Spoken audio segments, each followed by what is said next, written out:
the ARC challenge as a target for the community is a terrible idea. That's not what it's supposed to be. It's not supposed to be something where we then design methods to solve the ARC challenge. Fundamentally, AI is trained on the collective outputs of humanity.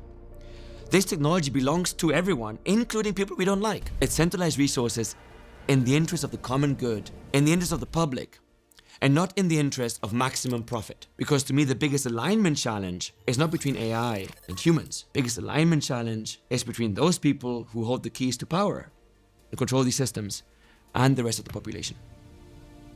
Jakob, welcome to MLST. Thank you for having me. Great to be here. It's amazing to have you here.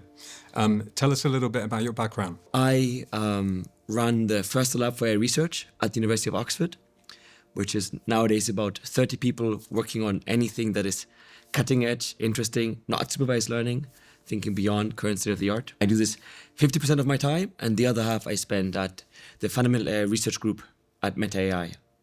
Oh, amazing. Well, I watched your talk at ICML earlier, and it was really good because you were sketching out a potential ImageNet moment, like an Alex Krizhevsky moment for reinforcement learning.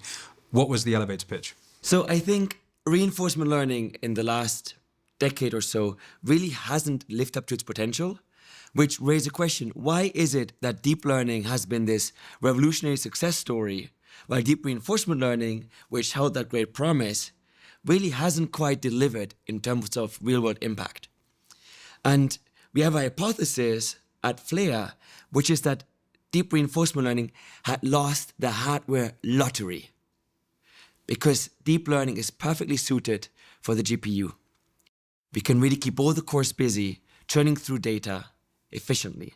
In contrast, the way that deep reinforcement learning has been done in the field is running reinforcement learning environments on the CPU, but running the agents on the GPU. And this has meant all sorts of complications and complexity, both in algorithm design and in terms of what hardware we need and how we're going to develop algorithms for this, which has really slowed down the field and has meant experimentation very slow and difficult. And we're currently in this revolution, really, which is for the first time allowing us to run environments and agents together jointly on the GPU, making deep reinforcement learning finally a winner in the hardware lottery. And then hopefully this will be the step to really making reinforcement learning work in the real world. And I suppose it's not just the hardware lottery, it's also the bitter lesson, which is this idea that, when we scale up compute, we get dramatic performance improvements. But the thing holding back deep reinforcement learning, to date has been this bottleneck that so much of it is running on the CPU. It does remind me, though, of, there was that article by Alex Erpan in about 2018, and he was saying deep learning just doesn't work, reinforcement learning doesn't work yet.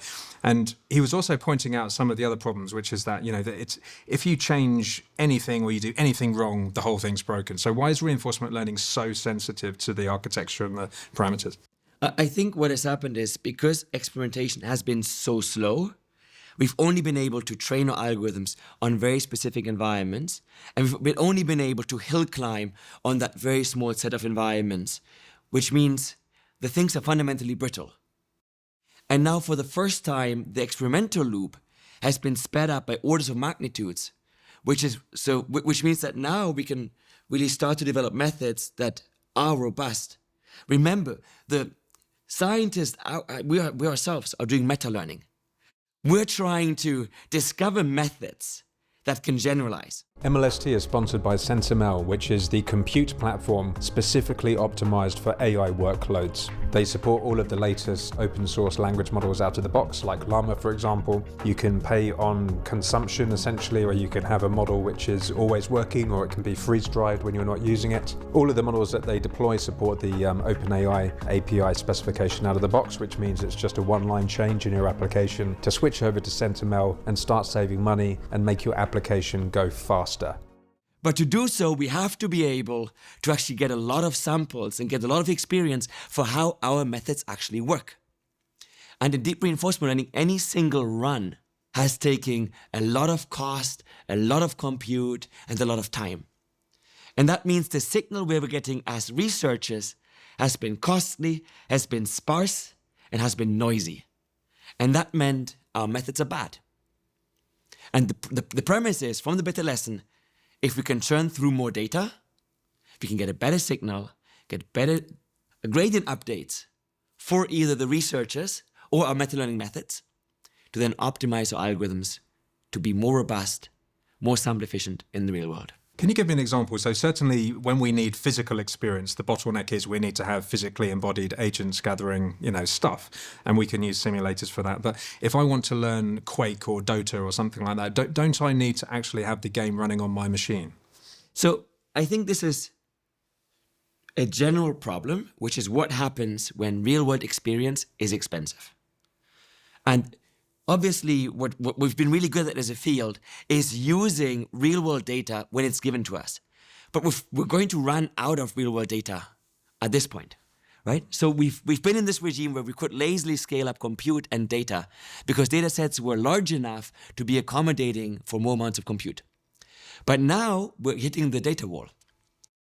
And the question then is, if I can't get more data from the real world, how can I use simulation in environments that are not perfect and not exactly the same as the real world, but are blazing fast and allow me to get a lot more data in a way that's fully synthetic? And that's really, I think, one of the key questions right now for the field, not just for reinforcement learning.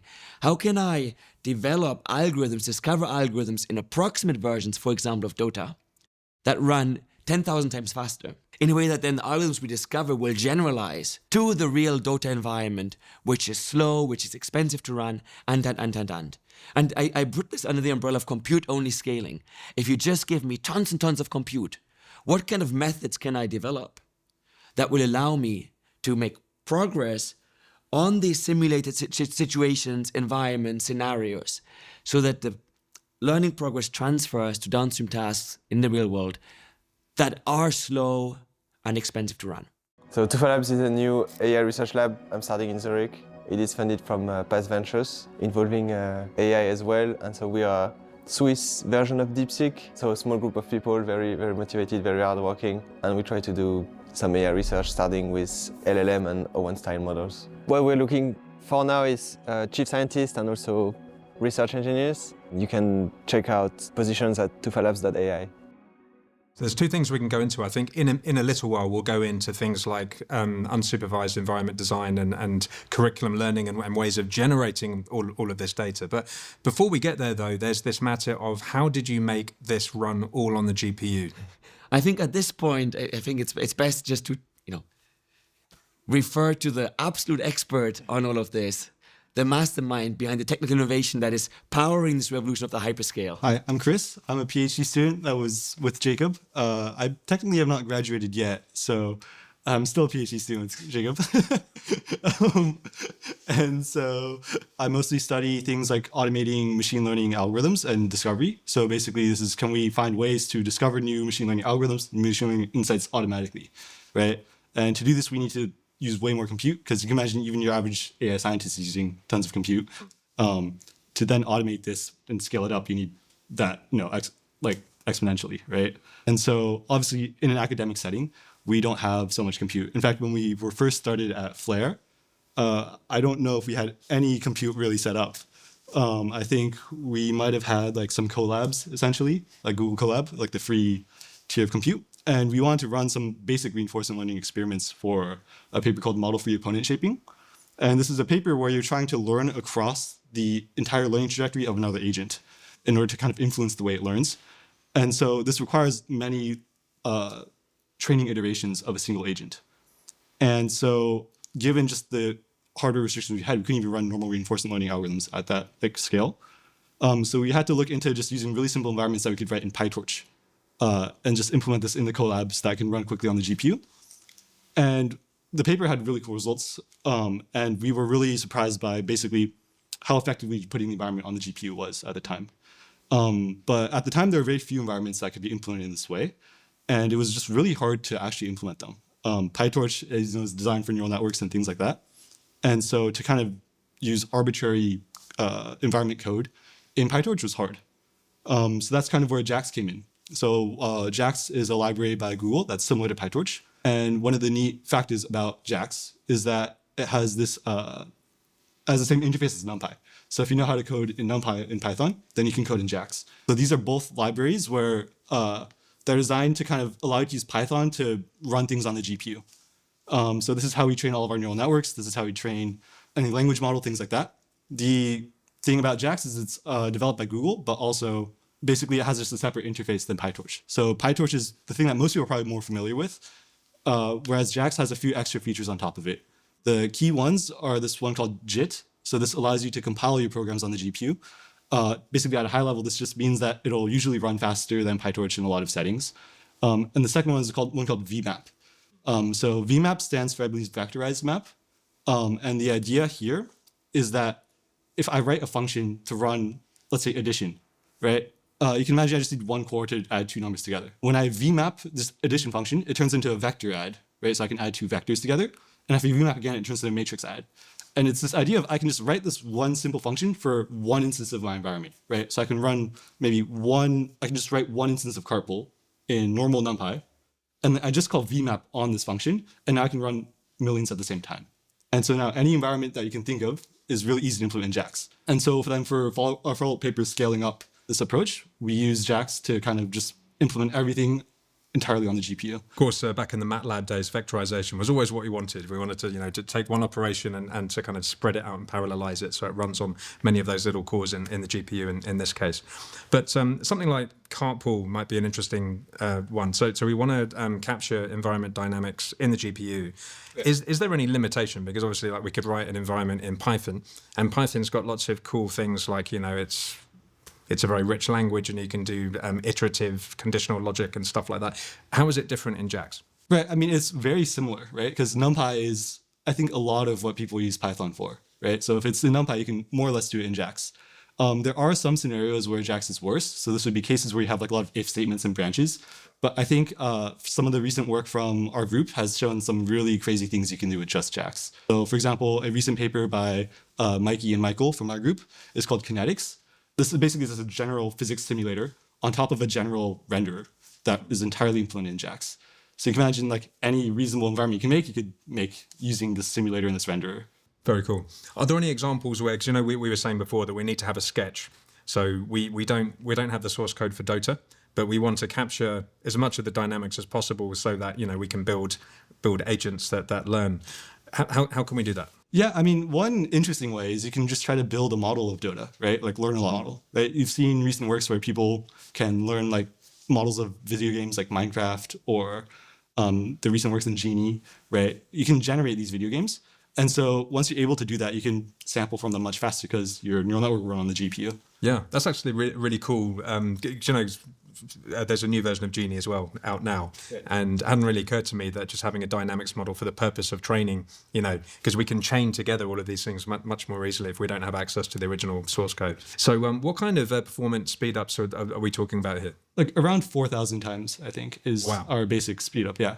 Wow. I think there's also room for a lot more speed-up. We're just using JAX naively, but there's tons of room for optimization if you go into lower level writing certain kernels. Yeah, because when I watched your talk, Jacob, you were saying that in the olden days, if you like, there were ways of distributing, parallelizing, and so on, but it just created so much complexity.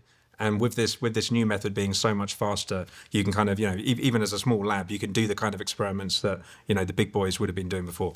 And it's not just being able to do experiments that the big boys could do, but we couldn't do. It's also being able to simplify algorithms, right? It's being able to take out a lot of the complexity that was built in that makes it difficult to understand what these algorithms are doing, and being able to say, let's actually just write these very clean algorithms. So we have this paper from our lab, PQN, parallelized Q-learning. It's just extraordinarily simple. It's basically just a Q-learner where a lot of different agents across different cores step through the environment and learn on every transition. Yes. No more target networks, no more replay buffers. All of this is gone. And I think that just hopefully will allow the field to come up with much more beautiful and understandable and therefore also robust algorithms in the future. Talk to me about drift functions and objective optimization. Yeah, so this is one of the first things we did at FLAIR. We had a paper that was called Mirror Learning that basically provided a theoretical framework that, to me at least, provided the first intuitive understanding of why things like PPO actually work.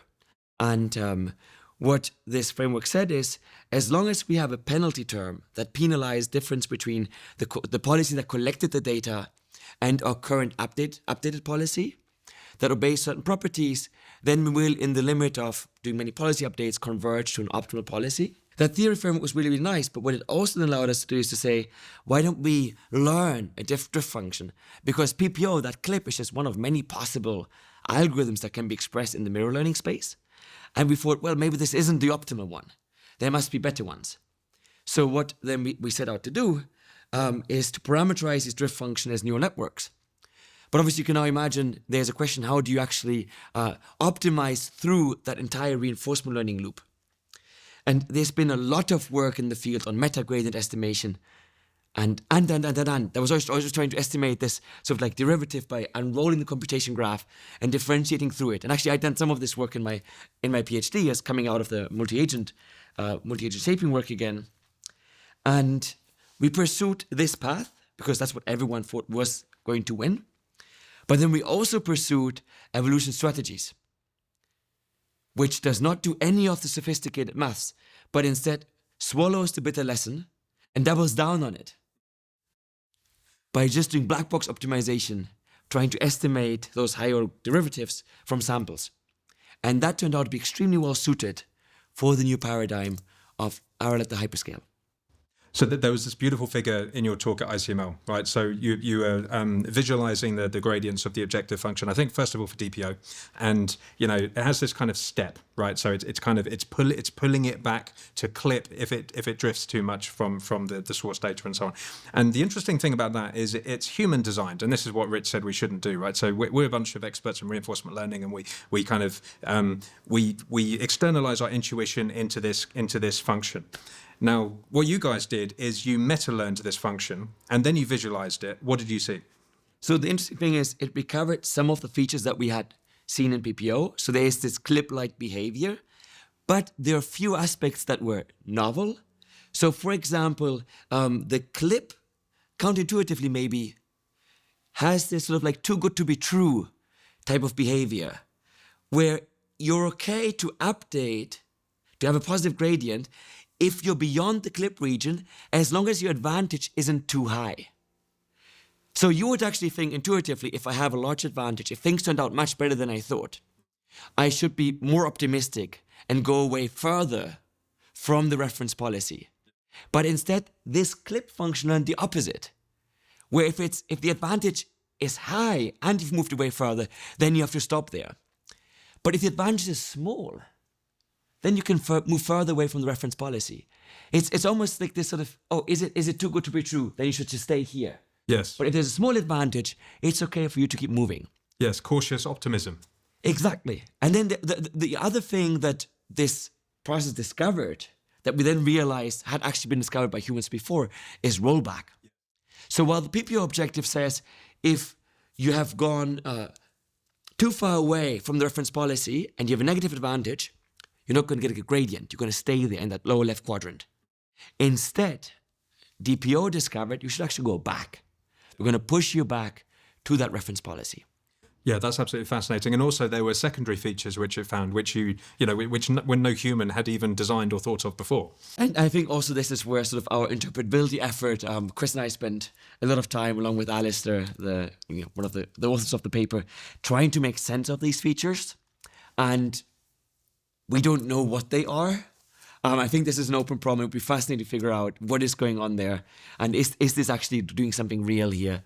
That, maybe one day there's going to be another paper that says, this is what those high order features around zero advantage, zero deviation from the policy are in the middle, that we just don't understand. That makes sense. Okay, so we've meta-learned this new optimization, set of gradients, and it's a little bit slow. So I think what you guys did was you now say, okay, well, can we represent this in a closed form solution, but also can we do new theory, right, based on this? So there's this virtuous cycle of discovery. So I think the hope here is that ultimately, at that point, we hadn't yet transitioned to let's just do science end to end with AI agents.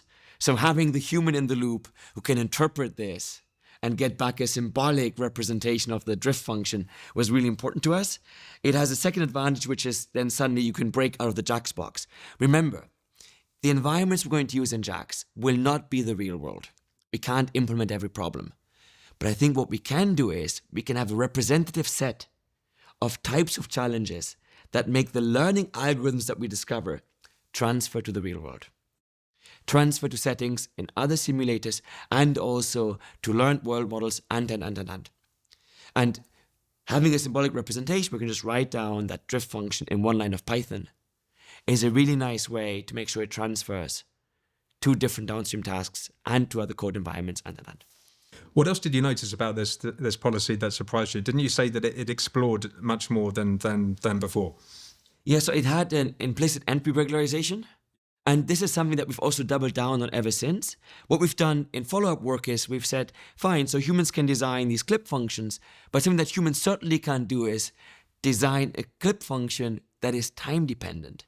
And time being how far into the optimization process the learning algorithm is. And this sort of temporally aware version of DPO turned out to be very explicit about trading off exploration early on with then becoming more conservative along the path optimization process. And obviously this is a huge design space because you're now designing a clip function for every process in time. And this is again where meta optimization shines. The only thing we haven't been able to do in that case is to go back and say, can we find a parametric version of this kind of clip function manifold, now the mirror function manifold, which is one mirror function for each time step in the optimization process. This sounds very, very complicated, but the good news is that now with LLMs, we could actually use LLMs to try and fit that black box drift function with symbolic code. One other thing is, first of all, you've open sourced all of this code. So folks can play that. And I know you're a huge fan of open source, Jacob. I'm going to be talking about that in a minute. And so using these new methods that you're talking about, increasingly we can use LLMs as engines of creativity, and we can actually have an additional meta stage where we can have some kind of engine which can create the meta optimizing RL system. Yeah, so I think this is something we are starting to explore. We've done a few papers now at FLAIR and a few works in progress, which is rather than using ES and black box function approximators, let's explore in the space of programs. And again, use JAX at the hyperscale to get relatively fast feedback on the different members, and then use LLMs as the mutation operator to explore in the space of programs, using the fitness, which is the performance on the downstream tasks of the reinforcement learning algorithms that we're exploring, as the mutation signal. I think this opens up an entire new space of automated reinforcement learning, as we discussed before, which then obviously makes the question of how do we prevent this from overfitting even more important, right? So there's good, hard, slow, which says if the measure becomes the target, it seems to be a good measure. And this already has happened when we do science with like graduate student descent, use a lot of exploration and trials and errors to optimize our benchmarks. But now imagine if we can scale this up by automated research. So this is something else we've been talking about a lot at FLAIR, which is how do we make sure that the algorithmic progress we find in the meta loop actually transfers downstream. What's the right framework to think about meta train and meta test? Along what axis should we be generalizing? How do we know that this is real? On the subject of creativity in LLMs, I mean, I just use the ARC challenge as an example. I mean, many people tried to solve it just in a very formal way, just doing discrete exponential searches over DSLs and stuff like that. And the way humans go about the problem is it's very heuristic, very creative, very serendipitous, as Kenneth Stanley would say. We're all huge fans of Kenneth Stanley here. So why is it the case that LLMs are so good at capturing our instinct? So I think there's two answers on the ARC challenge. Very, very quickly, I think it's actually a word of caution on ARC, because remember, a measure becomes the target. It seems to be a good measure. And I think the ARC challenge as a measure of progress is brilliant. It shows that our systems are lacking fundamental capabilities. But the ARC challenge as a target for the community is a terrible idea, because that's not what it's supposed to be. It's not supposed to be something where we then design methods to solve the ARC challenge. And this is where open-endedness comes in. We'd like to have methods that can solve a broad range of diverse tasks. And the ARC challenge is one example in that space, which means we have to target the entire space of human solvable problems. Exactly. And we can use LLMs, I think, to help span that space. Yes, I mean, there's the question of whether LLMs can span the convex hull of creativity, and we can talk about creativity as well. I love discussing, combinatorial creativity versus inventive creativity, but let's say, for argument's sake, that the convex hull thing is good enough. Then we've got the question of Cholet wanted developer-aware generalization, so he doesn't want a solution just for Arc, and most of the solutions are not in the spirit of Arc. They use test time, active fine-tuning, test time training, and so on, with like various different methods. And they are great methodologies for, rapidly, in a human supervised way, solving a task like Arc, but it won't generalize from its initial instantiation to another task. How can we cross that bridge? There's two answers. One is, as a community, be much more clear about measures and targets. Because we use the term benchmark, but a benchmark is supposed to be a measure, not a target. And what this means in practice is, we have to work much more clear about addressing broad problem spaces, and then just having the benchmarks be one instant in that entire open space of problems. And never use the benchmark during the development process of our methodologies. What this would mean is I'm working not on Arc, but I'm working on human level reasoning capabilities. And in my entire pipeline of methods, of design, of training, and I never use Arc. I only use it once a year to measure my progress. And I'm not just using Arc, I'm using other examples like Arc, where LLMs struggle, where humans can make progress. That's one option. And the other option is, rather than having unique benchmarks that we can confuse to measure the target, we have methods, we put benchmark design, we make that a first-class member of our scientific progress, which means we're trying to generate benchmarks that span the entire space of problems, which means then if you hill climb this entire space of problems, you are hill climbing all of human capabilities. And I think we haven't made that much progress on the latter, so I think for now, just being very clear about the measure and the target in the community is super, super important. What's the relationship between creativity and reasoning? That's a good question. I think creativity allows at least me to come up with new reasoning challenges. If I think about how I go about my day, it's commonly using creativity to try and create new problems for myself and frankly for the lab and for the research community, and then also explore the space of solutions. And one of the skills that I need in solving these problems is then reasoning, right? So it's basically allowing me, or like researchers in general, I think, to explore space of interesting and relevant problems that can then be used to train our reasoning capabilities, much like curriculum design. So I think creativity is a great driver for figuring out what problems are interesting. And I think this is one of the key challenges right now for open-endedness, which is what actually constitutes an interesting problem. Because obviously, if we just rely on LLMs, we're going to make the measure the target. We will start good-hearting the judgment of LLMs about what is interesting, and at some point just find examples that exploit the inaccuracies of these LLM judges. But to what extent is reasoning itself a creative process? I mean, even something trivial like deduction. So we're searching the deductive closure. We're doing, we're traversing all of these different things, and we find a trajectory. So we've essentially composed together a new piece of knowledge. We evaluate it. It works really well. You might just say, "Oh, that's doing deduction." I think it's a creative process. I probably would argue that it depends on how structured your search space is. So, for example, to me, playing chess, the way that a human does it, has a strong flavor of creativity because you can't simulate trillions of time steps.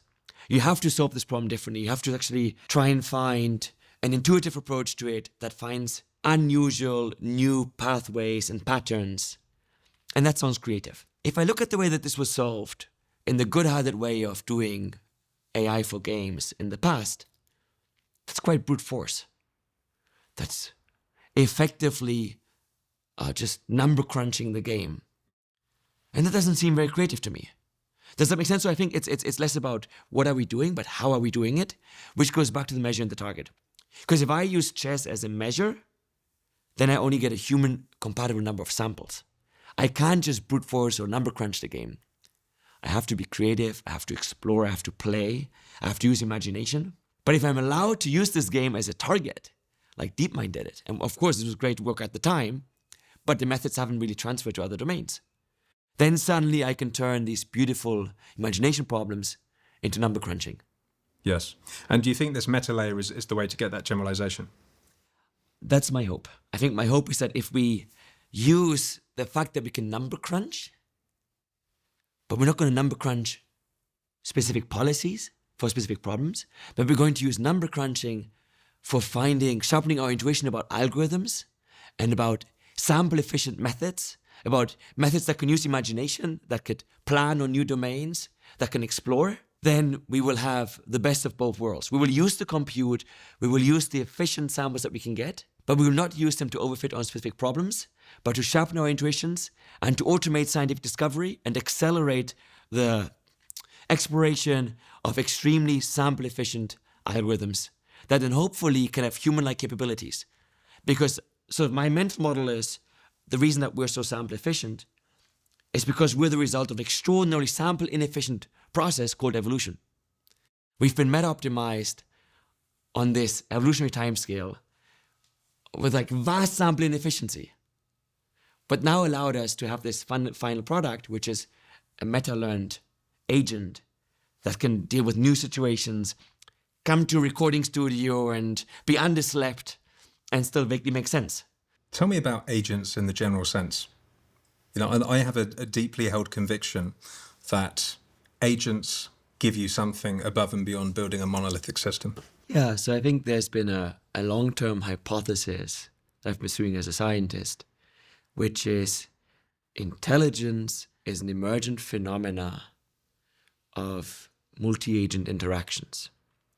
That the reason we have our capabilities of abstraction, of language, of reasoning, of communication, are because we interact in extraordinarily complicated environments where the most complex parts are not doors and bananas and apples and lions, but there are other agents like us that force us to reason over others, to theory of mind, learn from each other, teach each other, coordinate, communicate, cooperate. So when you say emergent, you mean that things like language, I mean, you know, we have mimetic cultural transmission and like, you know, tool use and all sorts of stuff. You're saying that that's not baked into the very lowest level. When we have these, you know, rich kind of dynamics of agents sharing information and so on, they appear higher up the scale. Yeah, so I think of it, broadly speaking, as sort of a sequence of platforms, right? Where we had originally DNA, we had evolution, bacteria, single cells, and that became the platform for multicell organisms. Multicell organisms became a platform for reinforcement learning, animals that could learn at test time within their lifetime. That became the platform for groups of agents to interact. And in those groups of agents, we could then develop all of the reasoning skills, the cognitive skills that really make the human species unique. So at least sort of where have we come from? This has been a path of gradual, bigger and bigger scale of coordination. And I think ultimately our society right now is at that cusp of trying to figure out, what does coordination mean? What's the next step in that evolutionary process? How do we coordinate better? How do we go from, again, sort of like single cells fighting each other, individual humans being at conflict, individual nations being at conflict, to greater coordination and cooperation at that bigger scale? And I think there's hints of this that we're seeing, but we also really haven't figured this out as humanity, really. I was speaking to Benjo last night, and he was sketching out, we have these agents, and they can hack their own reward function, right? You know, because of the way we've wired them up. So they can change their own goals, and they can start to do all sorts of things that might become misaligned and so on. But to me, though, do you see a fundamental distinction between the types of agents that we're building in AI and the way agents work in the real world? I think the way that we're building these agents is very, very different. But having said this, reward hacking is not something unique to AI agents. Humans hack reward functions all the time. In fact, in my mental model, every reward is reward shaping and comes with reward hacking, right? I mean, think about p-hacking in the scientific community. That is nothing but reward hacking the signal, which is recognition for having papers accepted. To get a paper accepted, you have to have a p-value of less than 0.05. So we don't call it reward hacking, but this is what happens everywhere. This is not something new. I think there are obviously differences in the design process leading to different properties. So for example, we've really designed LLM agents to obfuscate levels of agency, to be saying, oh, I'm just an AI agent. I can't, I don't have consciousness. I don't have these properties. I don't have intentions, right?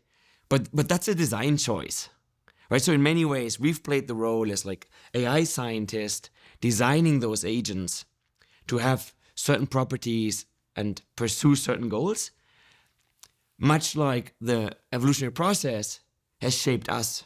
I love this idea, by the way, that even in the natural world, good hearting could be a completely natural property. But, something like intentionality in humans, what's the difference between our intentionality and an agent which behaves as if it has an intention? Well, I mean, we have our intentionality in my mental model, again, is a side product of having to have goal pursuit to survive. So it's an evolutionary feature.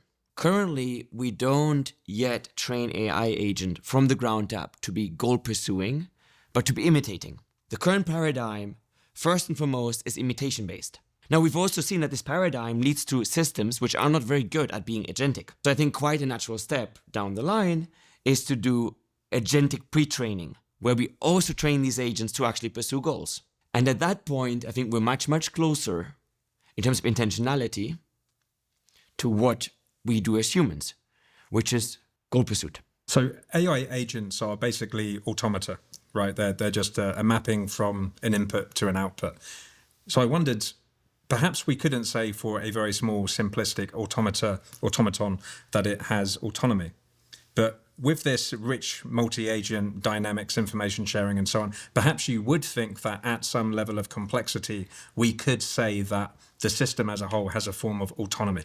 I think it's difficult to imagine that we will have strong agentic systems that will be simple enough so they don't look like they have autonomy.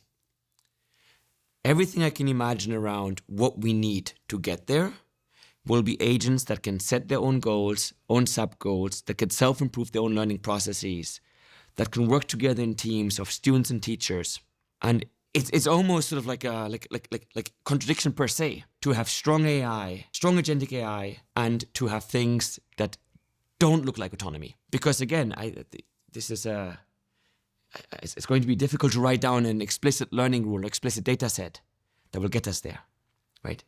Everything we do around self-improvement, around emergent properties, of multi-agent teams, of large networks of agents, of cultural transmission, of computational self-improvement, through discovering new concepts, requires these agents to have essentially autonomy. And is it fair to say that if we're building AGI, it's more likely to have autonomy if it's a multi-agent, distributed, complex system rather than just a single thing that we program? That's a great question. I think there's two answers to this, because AGI can be, in principle, a single entity, but I find that vision quite dystopian, that AGI is a monolithic system, and instead I much prefer the sort of swarm intelligence view on intelligence, right? Because humanity, obviously, we do things that no single human could do. We have this decentralized compute network of agents going about their lives and figuring out sorts of structures and rewiring themselves, new computation graphs, and getting tens of thousands of people to fly to conferences to do collective computing and imagination. And to me, so like the intelligence is in that system. And I hope that we'll find approaches of having that same level of distributed, decentralized compute structure, but now augmented with agentic AI systems. There's something about this distributed swarm type approach which seems magical to me, right? I mean, just look at the biological world. Why does it work? Well, we have adaptability, we have reuse, we have autonomy, we have like all of these properties like self-repair, for example, self-preservation. There's something really important about that setup which I think we need to reproduce in AI. Yeah, and I don't think anyone has quite managed to put their finger on it. So this is the funny thing. Multi-agent learning has been the future forever. But like many areas, things that have been the future forever suddenly have become a reality, right? Self-driving cars were always in the future. Quantum computers were always useless. And suddenly, the future is happening. And I think multi-agent learning and the multi-agent intelligence is that next frontier of things that were always there. It's like, this will be the future at some point, and now it's happening. And it gives you not just what you said, decentralization, robustness, but it also gives you this ability of effectively deploying vast amounts of test time compute. Because suddenly you can also use test time compute to rewire yourself, to re-explore new solutions, to divide and conquer. And I think that's going to be extraordinarily powerful now that we have solved a lot of the sort of like first requirements to make this work. We now have agents that are good enough at basic reasoning. I think we'll get to agents that can do basic agentic behavior. And then the multi-agentic behavior, I think, will be the next emergent property or the next platform for real innovation in this space. Love it. Love it. Jakob, you wrote a paper called Risks and Opportunities of Open Source Generative AI. Can you sketch that out for me?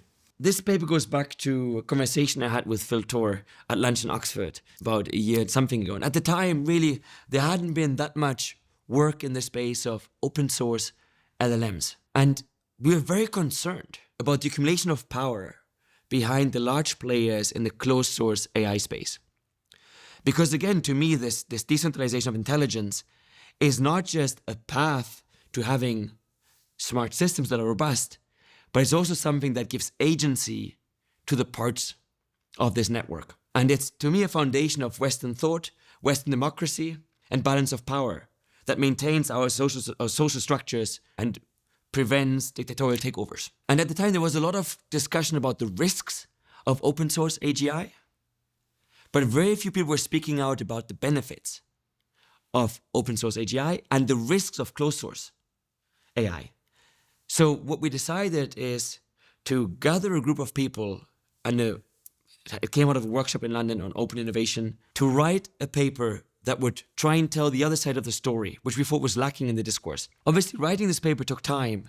And the great news is that while we're even in the process of writing this paper, more and more open source systems were coming out for LLMs, which means that now I think a lot of that paper is no longer as sort of urgent. But I still think being able to tell the story, these are the risks of closed source AGI that are commonly ignored.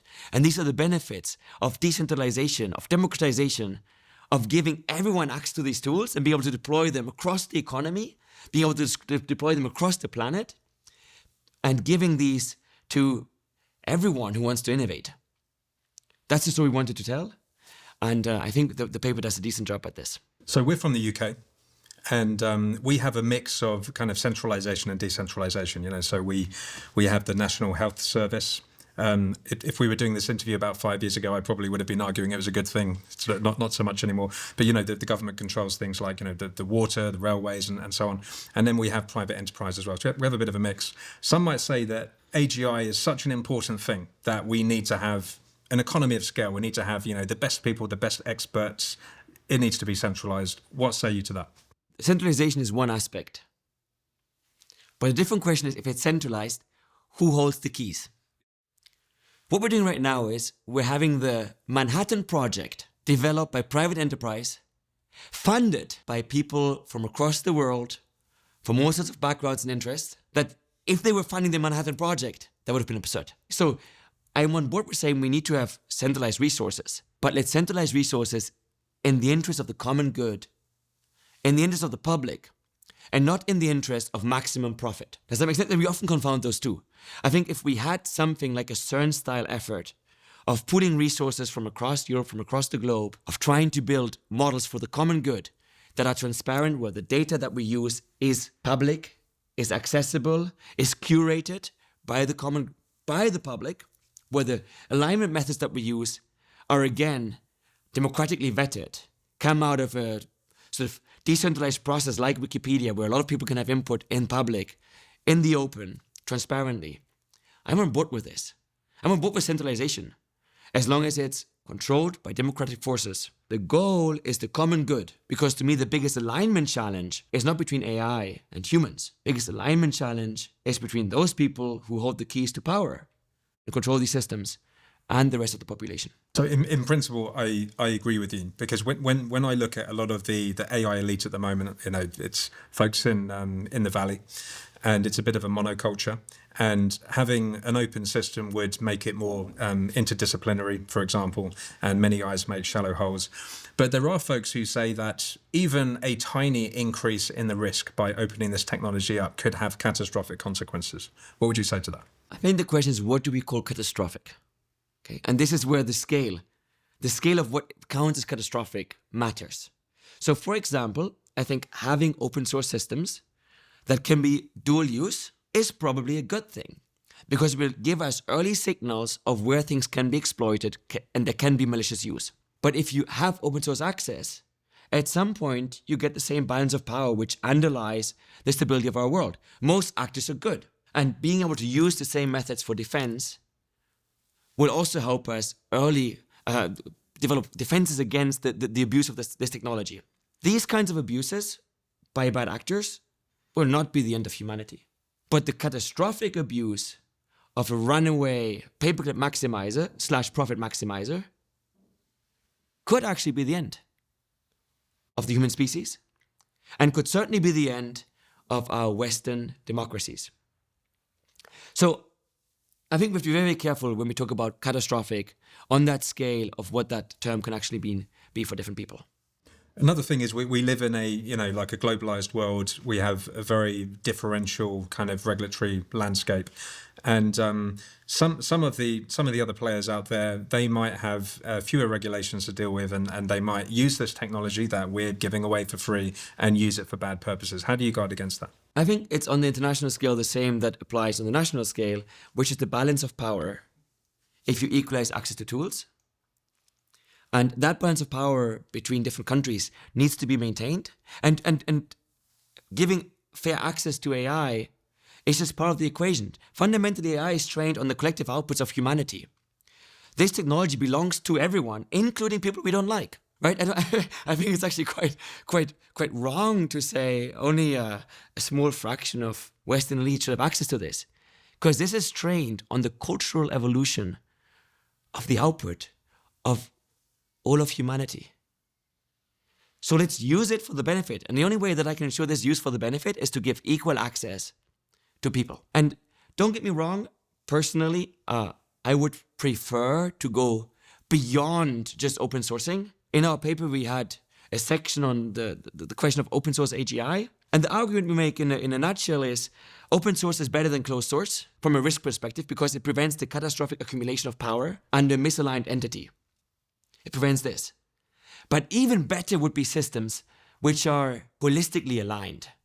And what I mean by that is, imagine if you had swarm intelligence, where every person had their personal AI representative that is trained for them to augment them. And the only way that we could do superintelligence is by having these teams of people and their assistants interact in a large network. And we had processes of making the mechanisms in that large network fundamentally democratic, which means the only way we can get to superintelligence is through this hybrid approach of humans and their agents, their assistants, which means this sort of distributed computing platform could never be used against the interest of the humans in it. And I remember the discussions we had. We had long discussions about this term of holistic alignment. And the other was, this was too crazy. But I said, you know what, this is it. We have to pursue it. Because fundamentally, the reason we're in this weird position now where everyone is racing to build something that nobody actually believes is a good thing for humanity is a coordination failure. So why don't we use AI to help us coordinate better? To build systems that are fundamentally democratic in their design, that fundamentally allow us to have a technology which cannot be abused against the humans in it, rather than to say we're going to drive coordination failure to the maximum. What about this matter that doing AI development at the frontier, it costs billions of dollars. And in the open source community right now, frankly, what we're doing is we're fine-tuning models that Meta have given away for free, right? It's a very expensive endeavor. Do you think that that's still the case? Do you think that we can actually do real work in the open source communities and academia without all of that money? So there's two answers. In the short term, absolutely we rely on the large industry players like Meta, who are pursuing open source And this is one of the reasons why I'm at Meta 50%, because I want to strengthen that effort. I want to help open source AI leapfrog closed source. So this is in the short term. I think in the long term, we need to pool resources in the common interest, a CERN-like effort. Why could we build CERN with thousands of authors, and we're not able of pulling the resources that go into academia into one collective effort of doing a moonshot-like project of building the best models? If you think about the collective intelligence in academia, it dwarfs anything in any of the large labs. Of course, you can have thousands of research scientists at DeepMind, but you can't have tens of thousands of brilliant young minds that we have in academia. And the interest should be such that there's enough players who don't want a monolithic future. And to me, this is a coordination challenge. And I think at one point we'll look back and say, why did it take us so long to realize that there's a huge opportunity here to bring together resources from a diverse set of players and try and make sure that every single PhD student, every single postdoc, every single PI can be as efficient as possible to drive forward the vision of open source AGI. Yeah, I love it. I'm projecting Kenneth Stanley here, but he said that serendipity plays an outsized role in our lives. And serendipity comes from having loads and loads of developers with diverse interests hacking around with things. In the paper, you said something along the lines of developers should not be held liable for the things that they create. What did you mean by that? So what we mean by this is the developers of the tools, the models. If I open source a model, I should not be liable for what happens with that tool. Imagine a world where if you're building a hammer, you get put in jail because somebody, a bad actor, takes that hammer and intentionally causes damage. Obviously, you couldn't produce hammers anymore, right? Instead, the only way that you could get a nail into the wall is by hiring the hammering service, which holds all the hammers in their coffins and controls, and then you have to say, and they will ask you, well, what kind of nail are you putting into the wall? Sorry, what picture are you hanging up? So we don't like that picture. We're not going to put that nail into the wall because we don't like it. They say, well, no, it's my wall, it's my apartment. No, sorry. Hammer company says no. Does that make sense? That would be absurd. And yet when we get to AI models, we've gotten quite accustomed to the fact that we're handing over agency. I, as a user, have intentions. I am liable for my actions. And suddenly it's a computer says no, like, sorry, you're not being nice. Well, it says nice to whom? And who says that I need to be nice to people? If I want to be annoying, I can be annoying. Ask my students. Does that make sense? So to me, fundamentally, we've handed over agency. And I think it's going to be one of the big absurdities. The fact that we collectively have given away the keys to our collective intelligence infrastructure. It started with Google Search. We used to have libraries. There was a public index. There was fair and equal access to information. And Google Search gave away our collective hippocampus, the indexing structure into collective memory, to a for-profit entity. And now we're doing the same with AI access. It's like having a typewriter where sort of, as you're writing it, once in a while it says, no, sorry, you can't say that, right? Obviously, I can type whatever I want. And I don't see a way out of this beyond open source and maybe in the long run, these holistic alignment systems that are fundamentally built up to be democratic. Jakob, it's been an honor having you on the show. Thank you so much for joining us today. Tim, thank you for having me. This has been brilliant. Great to talk to you.